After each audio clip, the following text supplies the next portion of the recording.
Alright, we're going to demo Untold Legends, Brotherhood of the Blade. It works wonderful. It's an action role-playing game that was developed specifically for the PSP. Funny story. We created an entirely new franchise, an entirely new engine for Sony Online Entertainment and the PSP, and I'll go over some of the specifics that we put into it for portable gaming. But first we'll start with the fact that you play as one of 4 classes,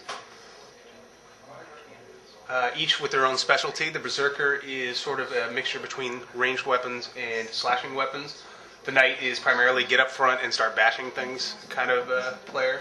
The Druid is a combination of summoning pets and casting spells and also doing some melee. The Alchemist is our main spellcaster. So you have 4 different playstyles with each of these characters. I'll start with Druid. Once you actually select the character, you can get multiple looks to them, so that even when you're playing multiplayer, which I'll discuss in a little while, you'll look different than another Druid. And then you have your 4 main abilities. Each class has ones that are their primary abilities, but you can decide to distribute them as you want and pretty much develop the class exactly as you want, not just the way that we anticipated them to be played. And then, of course, you can name them so that when you are playing multiplayer again, you'll know who you are from your friends. So we'll go ahead and start a single player.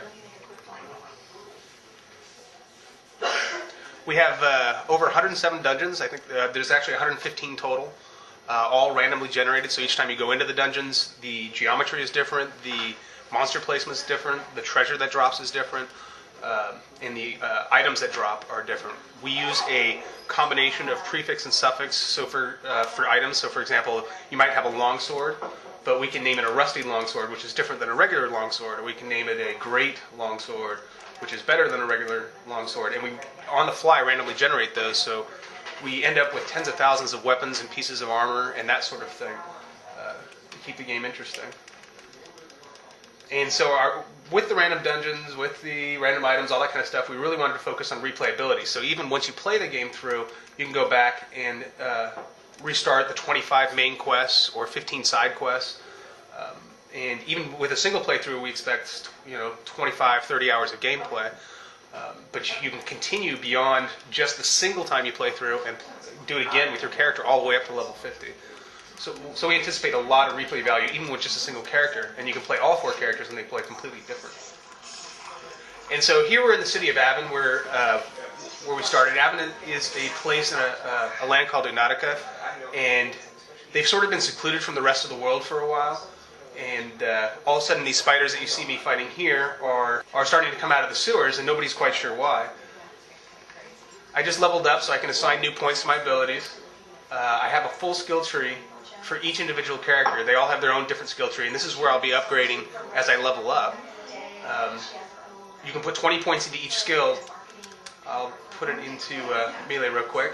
You can put 20 points into each skill, which allows you a lot of variation. You'll never be able to get 20 points at every single skill, so depending on how you do the tree, your character will again be different from other druids. Here's an example you can see on the bottom, a named encounter. This is one of our sub-bosses. We have well over 30 to 40 sub-bosses, as well as 3 main bosses, which I'll demonstrate for you in a little bit. Right now we'll head out into the city itself. So the spiders are showing up. They're overrunning the city. You are a guardian that gets elected every year within the city of Avon, and it's a ceremonial position. You're protecting an elected official, and typically what your job is as a ceremonial is just hanging out, playing cards, drinking at the bars. But since this stuff starts coming up, you actually have to start taking care of the official that you're protecting. Well, she gets kidnapped, which hasn't happened yet in my part of the storyline, but it happens soon. And you'll eventually go down to the sewers to discover what happened to her, and that things outside the city are starting to enforce what's going on inside the city. And so you have to venture out and explore places that the people in Avon haven't even bothered paying attention to in the last few thousand years. And eventually you'll confront the big evil in the game, finish it up. But even when you're completed, you can continue playing, finishing up the 15 side quests we have, or even starting over again with the same character. One of the things that we did with the NPCs is we have a bunch of varied and unique AI. so that every monster acts differently. And by combining different aspects of that AI with different spells, we have over 50 different monster spells, every monster will react differently. This is an example of a monster that we designed AI specifically for. And it's one of the early bosses. This is after the official was kidnapped. But it'll give you a good example of the size of the NPCs that we can do, and some of the really neat things we were able to pull off with the PSP. Now we're underneath the city. This is the third quest in the game. Third part of the first quest, I should say. So here we have a giant spider that essentially fills the screen. Comes up, takes some hits. I'm about to die. And will disappear underneath. She spits poison, which will damage me. She summons spiders. Fires a web at you. But it's really the size of the character. We have other bosses that we won't show simply because they'll give away some of the story that equal this character in size, and in complexity, and in unique AI.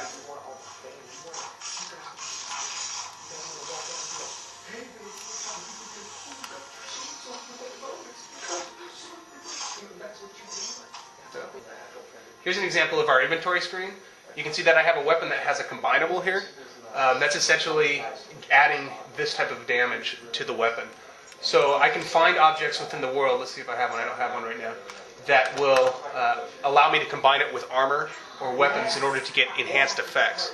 You can see on my character right here that I have a fire weapon that I showed you in the previous inventory screen. So not only are you finding the 10,000 items that we generate for you, you're able to create some uniqueness of your own. So you'll never really have what your friends have.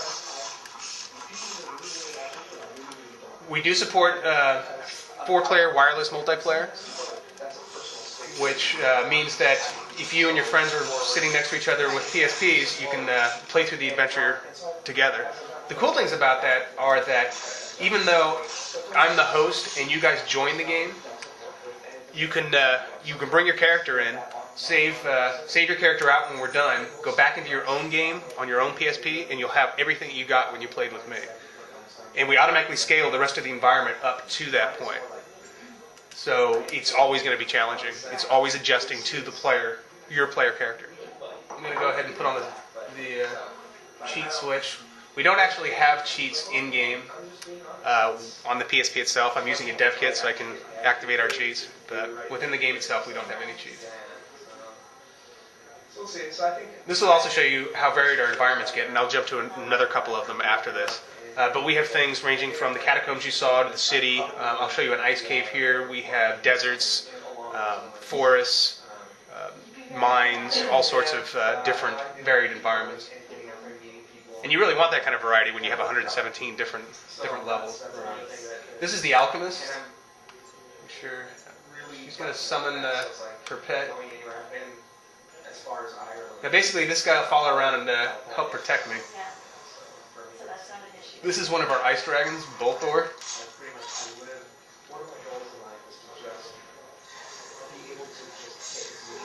You can see my golem trying to take him out. But he has a unique movement type. He jumps between the different holes. And then he freezes me. He'll open up his gills, grab me,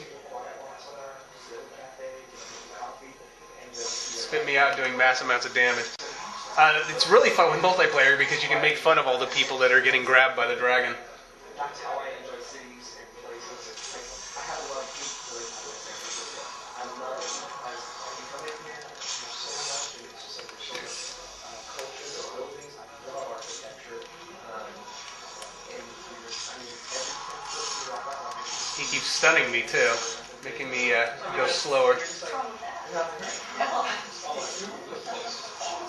This guy's a little beyond me right at this point. He's taking me down pretty quick.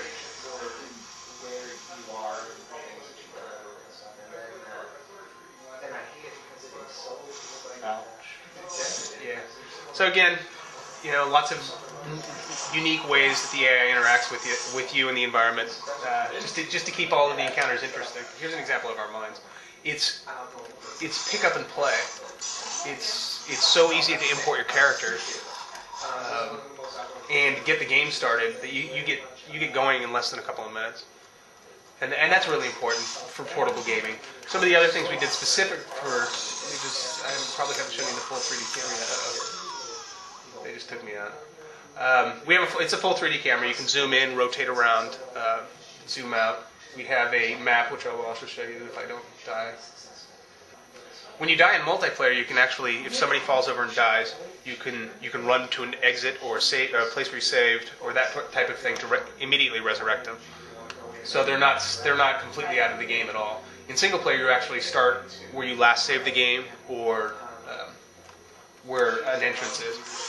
And that's something that we did for portable gaming as well. Was you can save the game at any time, with the exception of boss battles. Because when you're playing on the bus or you're playing in a car, you never know what's going to come up. You never know when you're going to get interrupted. So we wanted you to be able to not have to quit the game without saving the progress that you'd already gotten.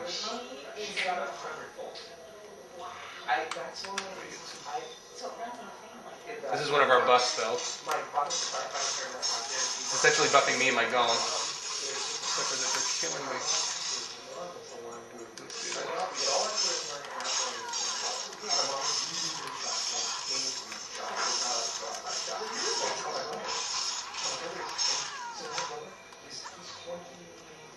Now you see that we have a mini map that tells you where you are, where you're going.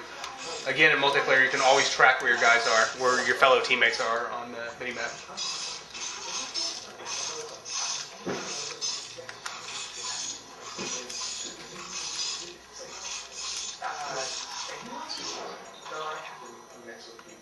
This is our quick menu here. I can quickly assign different spells that I want to cast to the two buttons that we've allowed for the spell. So I can quickly change my tactics based on the situation that's going on. But we can change the lighting. We can change which trees are showing up when. We can change the time of day. We can add like the fog effects here. So that it really differentiates it to allow us to get that many levels that look interesting and unique from each other. There, I just turned into stone.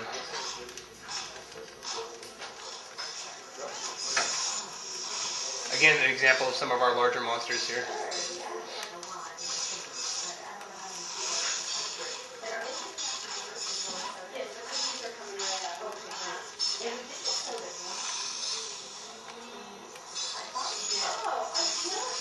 You can also see that we have weather effects. We have snow and rain. We do things with whirlwinds and all sorts of little ambient special effects.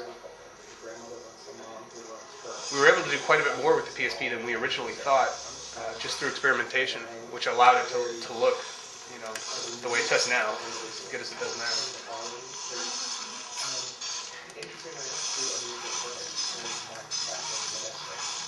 So yeah, that's the single player demo.